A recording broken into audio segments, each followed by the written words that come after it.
তুমি কি জানো, মাত্র ৫০ টাকা করে প্রতিদিন জমিয়ে এক যুবক নিজের দোকান খুলে ফেলেছে।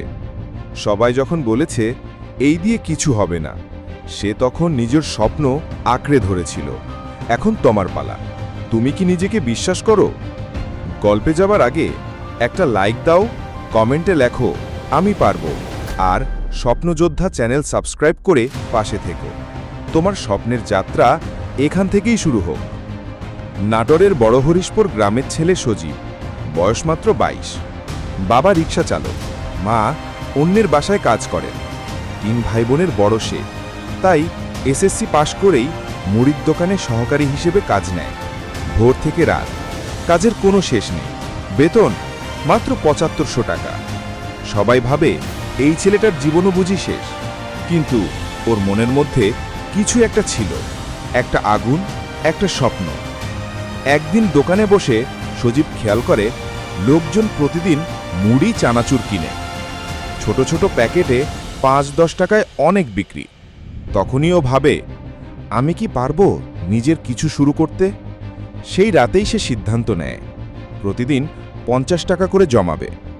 দুপুরের চা, ভর্তা, চানাচুর বাদ। সবাই বলে এই দিয়ে কিচ্ছু হবে না, কিন্তু সজীব জানে শুরু ছোট হতে হয়। ৬ মাসে জমে প্রায় ৯,০০০ টাকা। সে ফেসবুকে একটা নাম দেয়, সজীবের মুড়ির ঘর।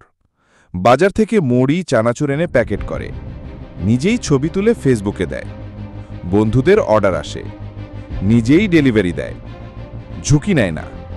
প্রথমে প্রি অর্ডার নিয়ে জিনিস কিনে দিত, কোনো স্টক রাখত না, শুধু গ্রাহকের বিশ্বাস রাখত। ১ বছরে তার লাভ দিয়ে জমে ২০,০০০ টাকা। তখন ভাড়া নেয় এক ছোট দোকান, লিখে দেয় সজীবের মুড়ির ঘর। মুড়ি ছাড়াও আনে চানাচুর, বাদাম, কাঁচা ঝাল ভর্তা।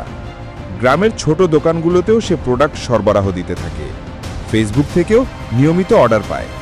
নিজের এক বন্ধুকে চাকরিও দেয় দোকানে। আজ সজীব মাসে আয় করে প্রায় ৩৫,০০০ টাকা।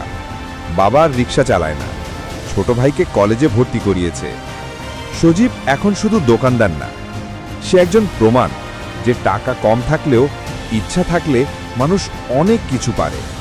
তুমি প্রতিদিন যে ৫০ টাকা খরচ করো, সেই টাকাই কারো কারো কাছে ভবিষ্যতের মূলধন হয়। সজীবের মতো তুমিও পারো, শুধু দরকার আজ থেকেই শুরু করা। কমেন্টে লেখো আজ থেকেই শুরু। তোমার স্বপ্ন একদিন বাস্তব হবেই, শুধু দেরি করো না।